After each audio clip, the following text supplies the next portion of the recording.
Are the challenges that leaders face today different from previous years? Do you mean in the Jewish community specifically? Yes. I think so, yes. There are more and more Jewish organisations. We have, I believe, somewhere between 2,000 and 2,200 Jewish organisations in the community, for a community of somewhere between 270 or 290,000 people. Wow. That's a huge amount of organisations. So first of all those need to be funded. So there's a fundraising question, a fundraising challenge for leaders of organisations. So I think the fundraising challenges are probably more difficult now than they were previously. You know, because of the economic climate, partly because of the cut in government funding, which is affecting particularly the welfare organisations. So I think the challenges leaders face are different. So there's the proliferation of Jewish organisations. There's the narrowing of the funding pool.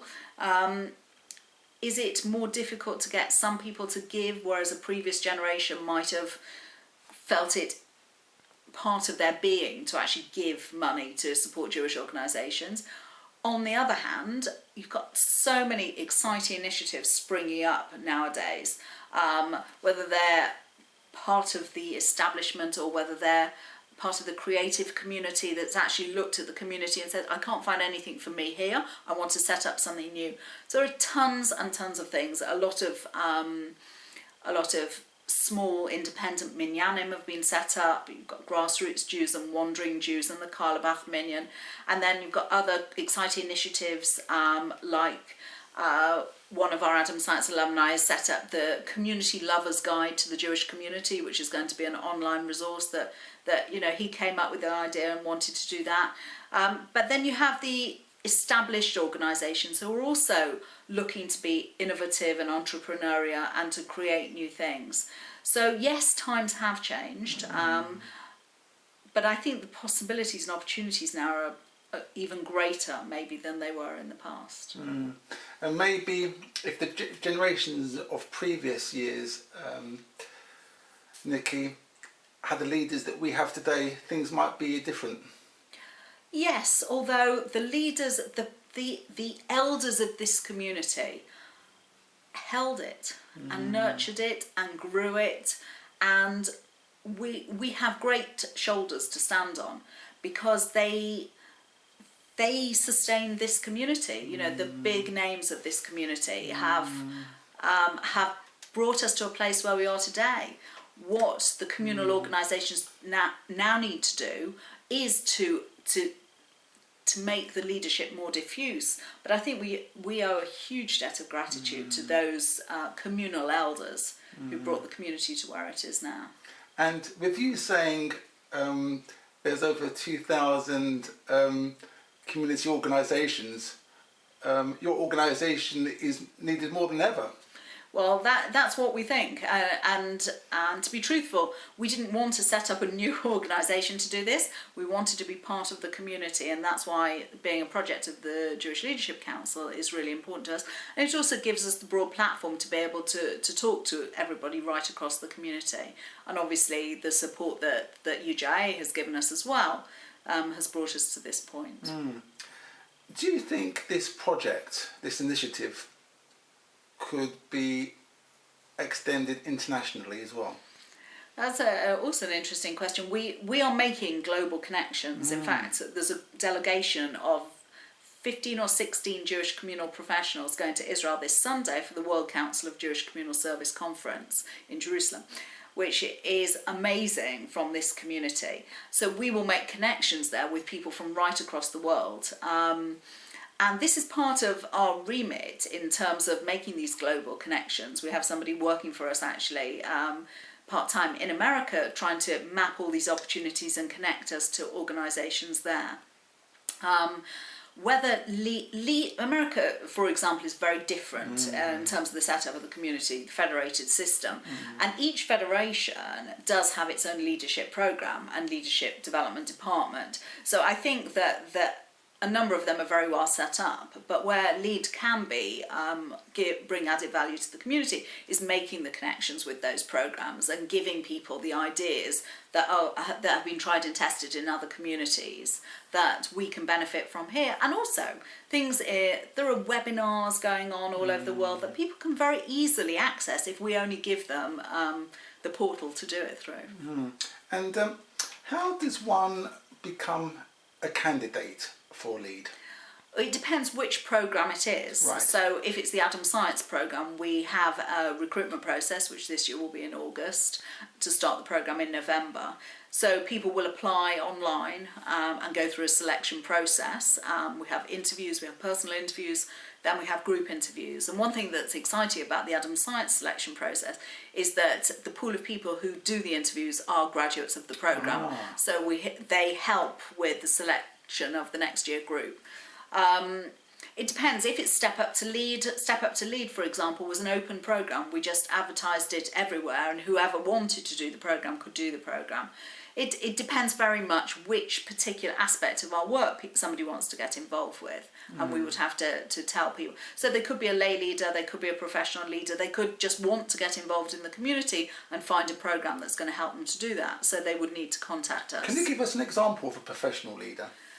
Yes, somebody who is a manager in one of the Jewish organisations. I mean, it could be a manager, it could be the CEO, but somebody who is a leader, who wants to actually lead as opposed to manage only.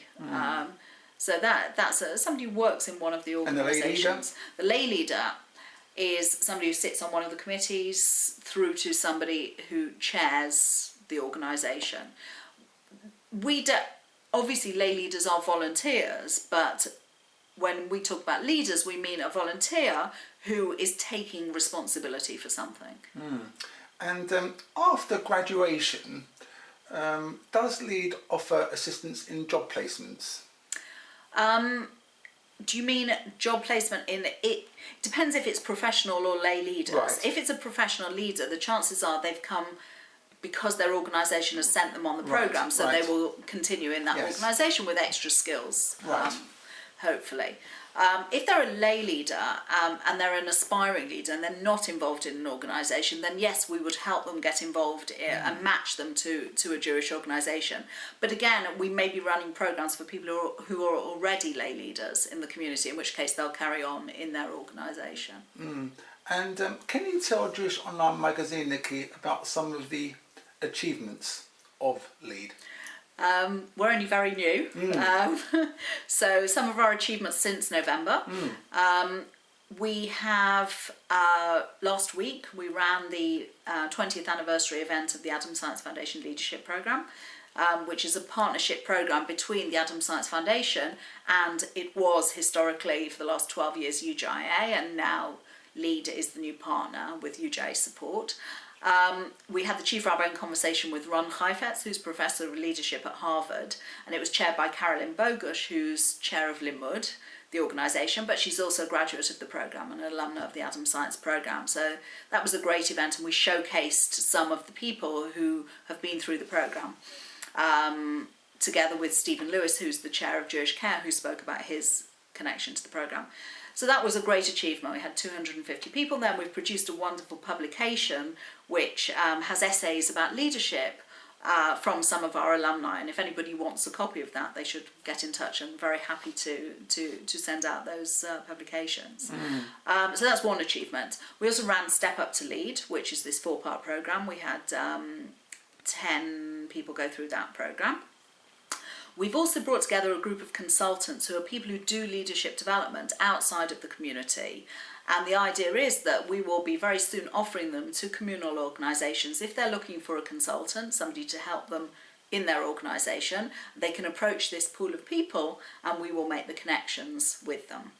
We've also entered discussions about creating this mentoring pool.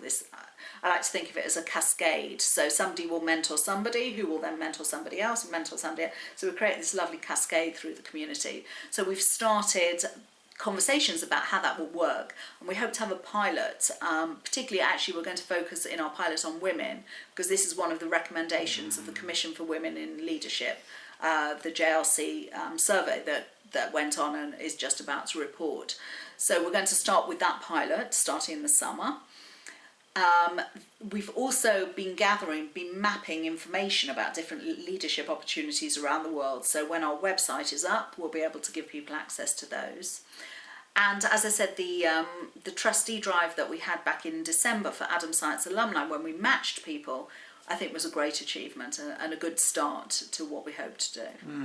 And why do you think the Jewish Leadership Council wanted to support this project? I think that the JLC looks at strategic needs in the community, and clearly leadership development is one of those. And therefore, for them, it was obvious that they wanted to support the work of leadership development in the community. And finally, Nicky, if there are potential leaders watching this video, what would be your message to them to inspire them to be the leaders of tomorrow? Is just do it. Get on with it, do it, and don't talk about it.